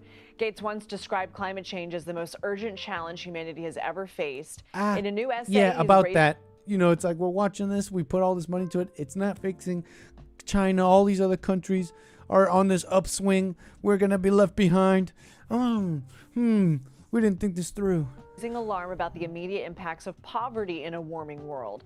In an interview with CBS News' Norah O'Donnell in 2021, he warned about what will happen if emissions are not reduced. The death toll would be even worse near the equator, and the unrest, would be global in nature. And sadly, you couldn't just invent a vaccine, so you've got to start work now to avoid those terrible consequences much later. CBS News national environmental correspondent David Schechter joins us now in studio. So David, Gates has talked about refocusing the metric. What is he saying here? I think the metric Bam, bam, bam, ba-la-la-la, ba-dam, ba-dam, ba-dam, ba-dam, ba-dam, ba-dam. That Ba-dam, is currently in place whip. is what is global temperature, global average temperature, and what are our emissions. And what he is shifting to is, without saying, he still says climate change is a very serious problem. The shift is to... That's a huge shift from, we should focus on it, we should care. It's like going from, we need to completely mobilize our economies to this one issue, the Green New Deal, everything. From that to, you know what, we should clean things up and be green and be clean and things, but it's not catastrophic and no one's gonna die. Just a little correction. Move on quickly. No, nothing to see here. I believe what he's saying is saving lives in developing countries, improving health outcomes in developing countries, getting people out of poverty. So I think in his lens, those problems are all connected. They are all connected. But if he had $1, where would it go? And I think he's saying, I think it should go there. What would that investment look like physically?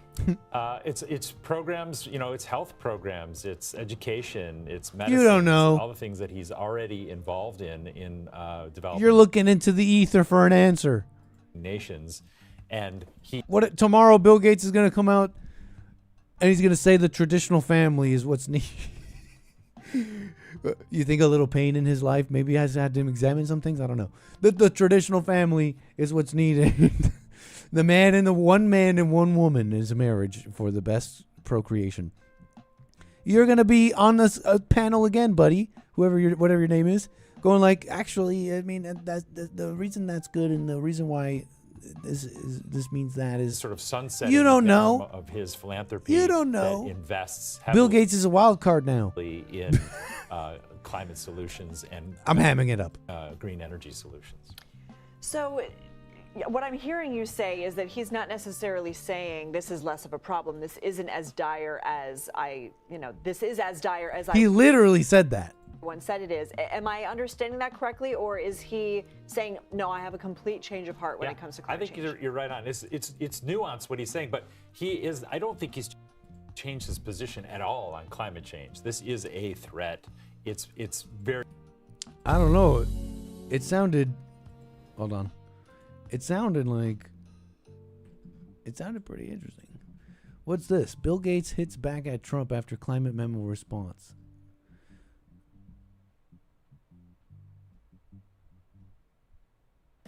Trump conservatives and anti-climate activists lauded Gates' 17-page memo as a rebuke of the climate crisis. Of course, Bill Gates is not going to say that. He's saying, no, it's still important. The science is there, but it's not going to catastrophically change things, and we shouldn't be putting money there in that way because it's not going to kill people like we thought it was. Which is that is the hoax. But of course, he's not going to say that because he's going to say, no, the science is sound and I still care about climate, but what we should be focusing on is poverty and the things that are really important. You're saying that we're not going to die from it. That is the whole hoax. That's the whole thing. But of course, they're going to be like, well, hold on, conservatives and MAGA tards. We're not with you. We're with the science. Of course, they're going to act like that. But Gates' memo issued last Monday said the climate change was a serious issue that needs to be mitigated. Just a revised outlook on how to respond to the global threat. AKA, we're not dying. I don't think while Gates garnered praise from Trump and his supporters, blasted the memo as dismissing the seriousness of the climate crisis, he brushed off the criticism. What world do they live in? Referring to those who claimed he was setting up a false dichotomy by pitting efforts to tackle the climate crisis against foreign aid. This is a numeric game in a world with very finite resources. More finite than they should be, he says. Whoa. The resource wars, incoming resource wars.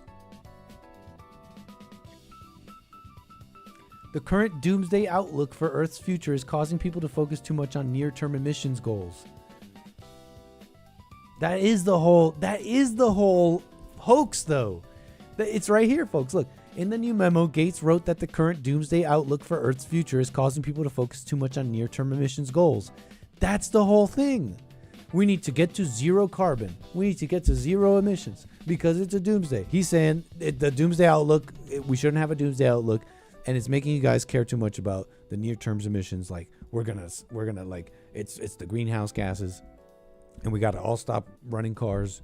No, we still need to produce and be a leader. And we need to just use the resources better. That's the hoax. That's the whole hoax. He's saying it's not that. But of course, he's going to be like, no, I'm not a MAGA tard. I'm repeating myself, but that's how I see it. That's the news on Bill Gates a little bit. Climate scientists say that unless humanity can stop producing atmosphere-warming fuel emissions, the Earth will experience extreme weather and other changes faster than humans are able to adapt.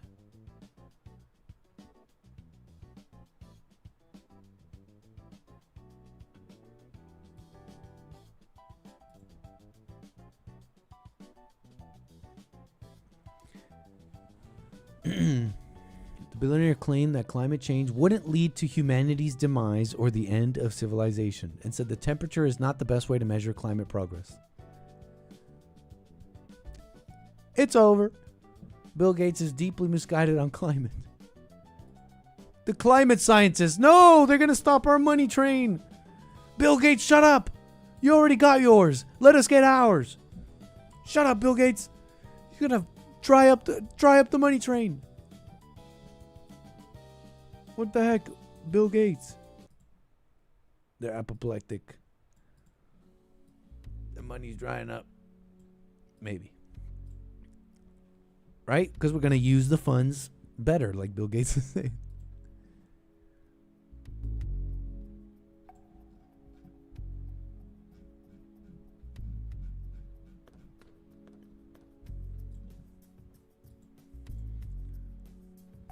Any words from him? That's pretty much it.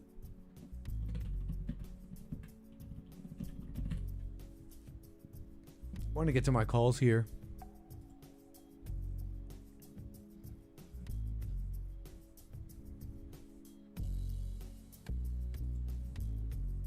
Microsoft founder Bill Gates appears to have pivoted on climate change, according to a new memo. Gates is known as one of the leading figures arguing it is necessary for the planet to reach net zero greenhouse gas emissions and create a zero-emission economy to avert global disaster. However, Gates took a step back this week in a lengthy note posted to his website. Gates wrote, quote, "Climate change is a serious problem, but it will not be the end of civilization."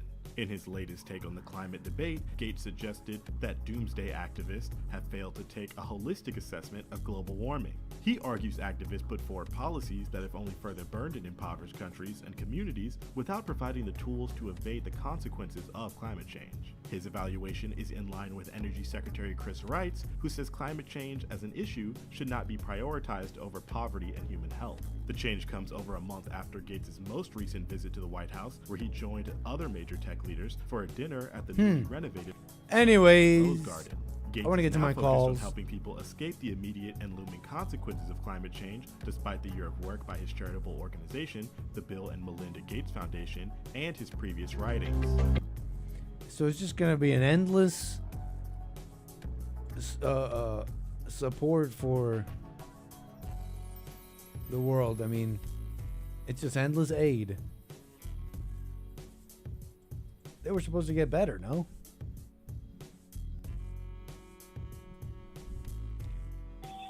We got California on the air. I think we got Justin. How you doing? Hey, all right, Nick. Thanks for taking my call. So, For have you sure. looked into the hydrogen vehicles much since we talked last? I remember looking into it a little bit after our call, in fact, but no more besides okay, that. well. Just really just the Well, the tech behind it, Okay. like how hydrogen can be, how can it be used for locomotion essentially? Yeah. Yeah, Bill Gates. But I is all kind of about remember carbon. our call a little bit. Go ahead. Yeah. Yeah, Bill Gates is a very rich person, so he's talking about decarbonization and all that. Hydrogen does that. That's why he started his company. He invests in a company called H2 Pro. You can research about that later. There's different barriers for hydrogen being widely adopted, and he's probably going to be a big progenitor of the future of that. Elon Musk, you're going to see.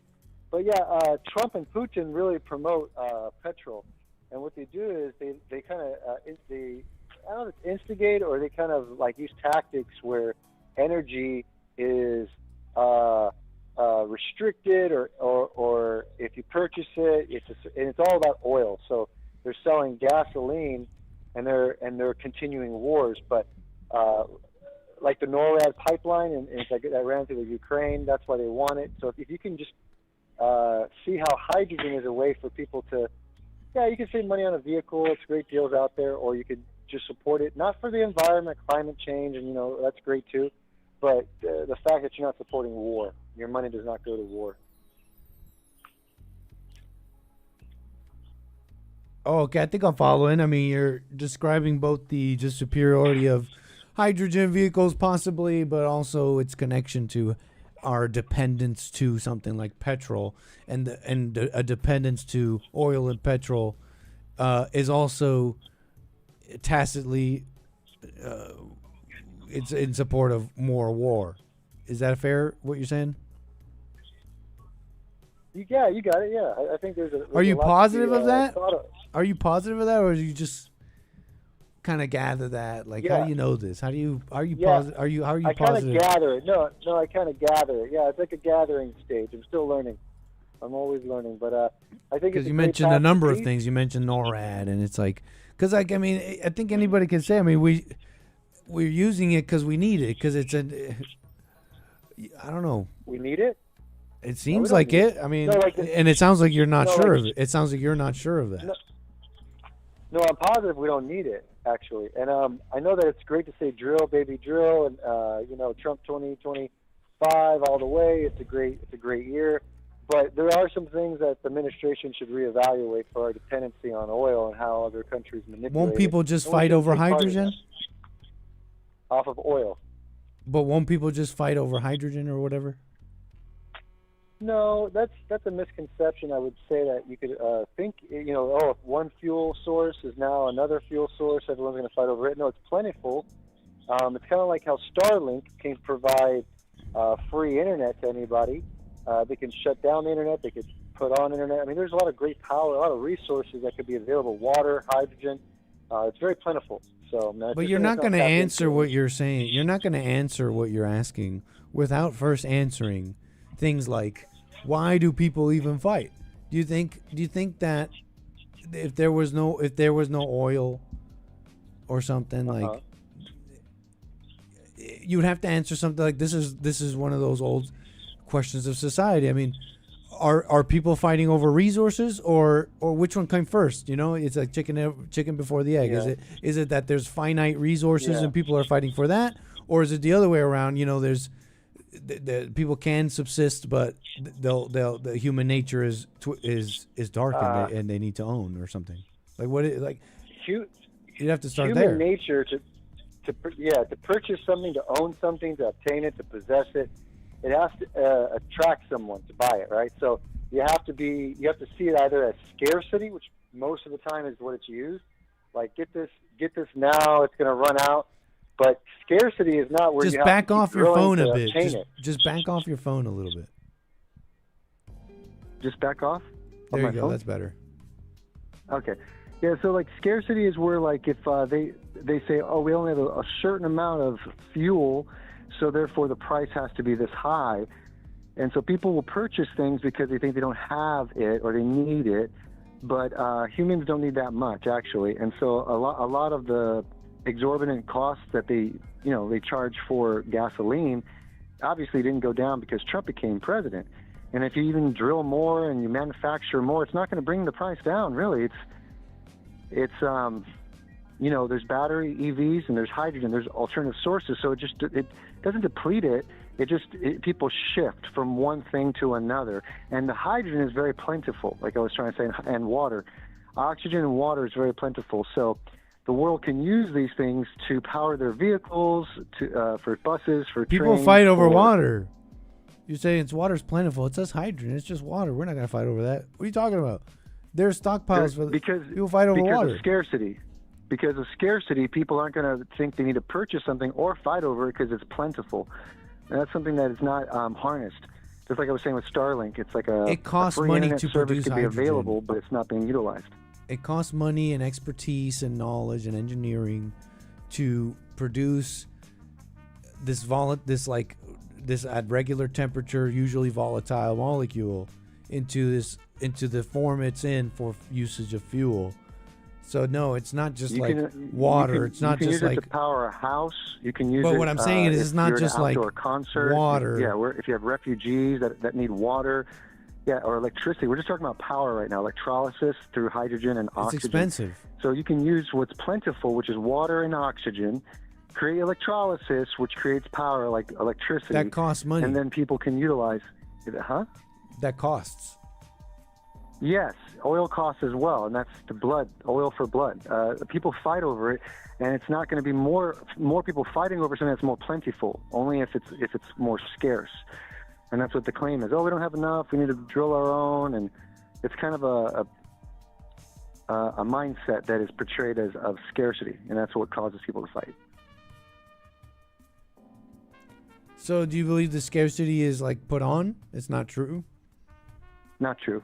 Yeah, exactly. And what makes you say that? So if somebody needs to drill more and manufacture more, it's to obviously make more profit. They're not going to do it just so the price goes down for you as a consumer. It's the same thing if. So anyway, if there's producing something that's plentiful, great. That's going to cost energy and resource to even do. People like AI, for example, they use AI a lot, and just the tokens that people use for AI, they use the AI systems use a lot of water to power. They require water for their own existence. So there's many different types of resources, but unless AI is going to take all the water away, I don't think that water or hydrogen or oxygen is going to be a resource that we have to fight over because it's not scarce enough. It's actually very plentiful, and it's being produced all the time. So yeah, it just depends on who's portraying what to the society of why you got to go to war for, you know? I mean, it sounds okay. It sounds okay, but I mean, all the things you mentioned, it doesn't sound like it's in reality, because even all the things you mentioned, the problem with the things that you mentioned, the true friction in the world comes through labor. Put it like this: all the things you're saying, we would just not fight if things were just plentiful. The thing is, everything you mentioned is plentiful. There's a whole. They say the climate, maybe scientists, whatever they say. Yeah, there seems to be finite to it. Maybe it won't always last. But as it stands, there's a whole bunch of food. There's a whole bunch of oil. There's a whole bunch of electricity. There's a whole bunch of minerals. There's a whole bunch of everything. And it's a matter of extracting, making it usable, putting it down, putting it here, transporting it. And what does that cost? Work. It costs work. And so what am I getting at? What I'm getting at is all the things you mentioned require work to extract and actually make usable. So what there is, it seems like there's not a shortage of resources. Maybe there's a shortage of competence and organization to properly extract all these things and all that.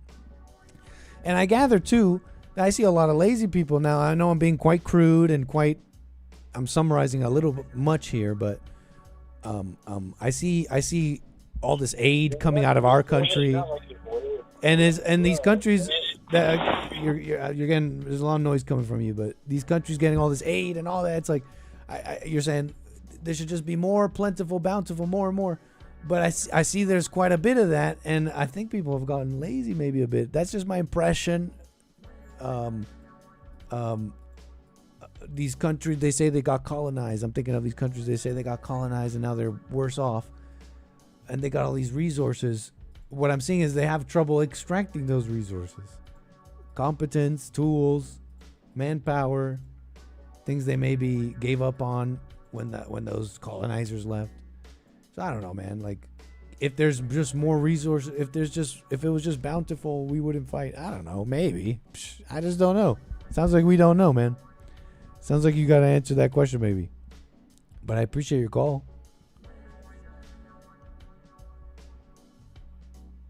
Hello. We still got you there? Yeah, Justin? I'm still here. Oh, man. Sorry. I think you were muted there. Go ahead. What were you saying? Yeah, I think that like you got to tap into something for sure. There's a lot of resources for gold if they were to mine for it. There's just a lot of resources for cobalt, which if you want to mine for, you can get battery BEVs. But if you want hydrogen, you gotta I guess mine for it. It's not really mining, but you gotta extract it. You gotta obtain it. And currently, crude oil that's being used in the world is not good for the environment, they say. But I think it's not good for the world because they fight.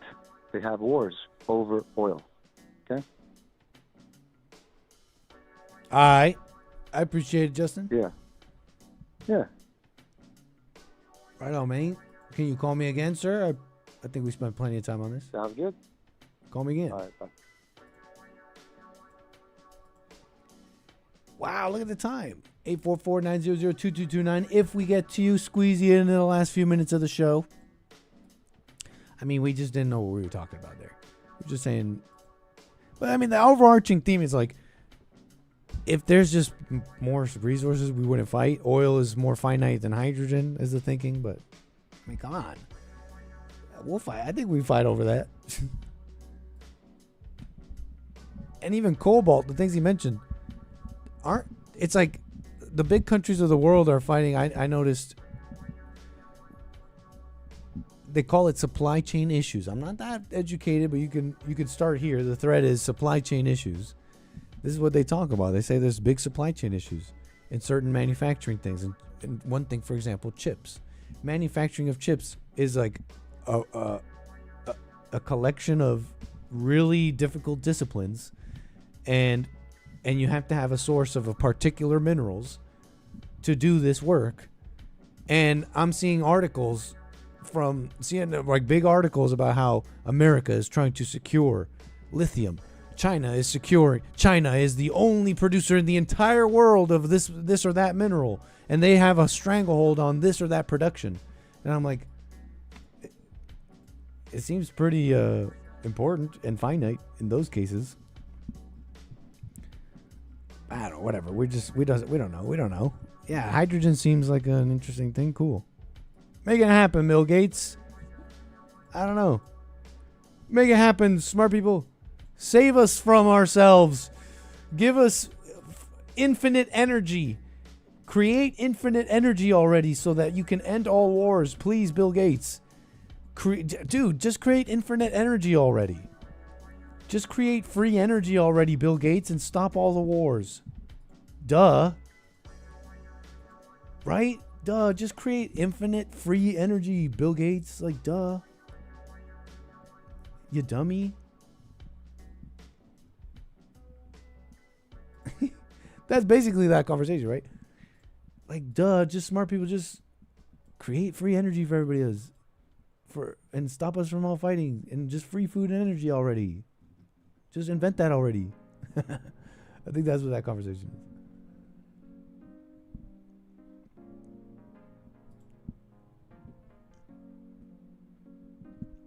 We got Rick, Hampton, Virginia, on the line. Got you on the air, sir. Thank you.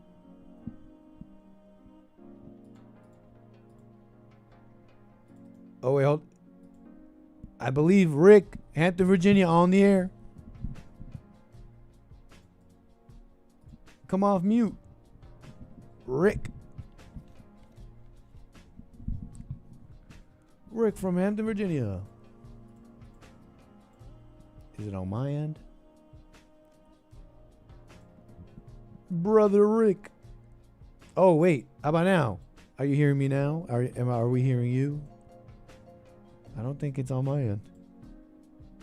Let's try one last thing here. Rick, Hampton, Virginia.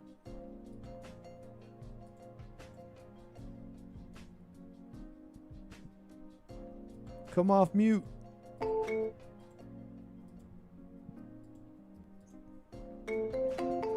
You are connected as the... Holding out. I'm holding out.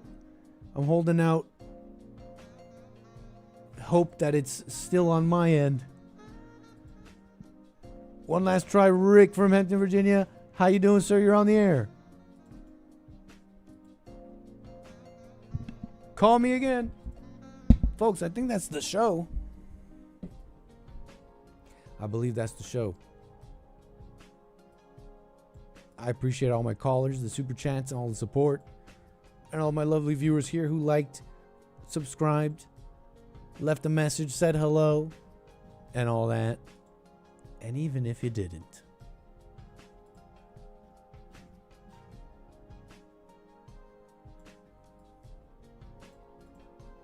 Enjoy the rest of your Tuesday for now. Let me see here. Incredible. Amazing. Thank you so much. As always, more American Anchor Baby coming at you tomorrow. Fine Black Wednesday. The first Black Excellence Wednesday on the JLP show. We had to switch it around, okay? He wanted to keep the Open Line Friday pure, and we did not fault him for such a thing. In fact, we agreed.